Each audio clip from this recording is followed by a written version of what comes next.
পঞ্চগড়ের সদর উপজেলায় গোলাবাড়ি সীমান্ত দিয়ে নারী পুরুষ শিশু সহ 7 জনকে পুশিং করেছে ভারতীয় সীমান্তরক্ষী বাহিনী বিএসএফ।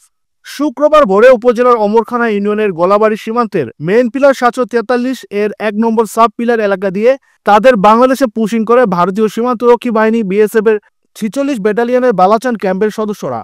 এর মধ্যে 3 জন নারী, 2 জন পুরুষ ও 2 জন শিশু ছিল।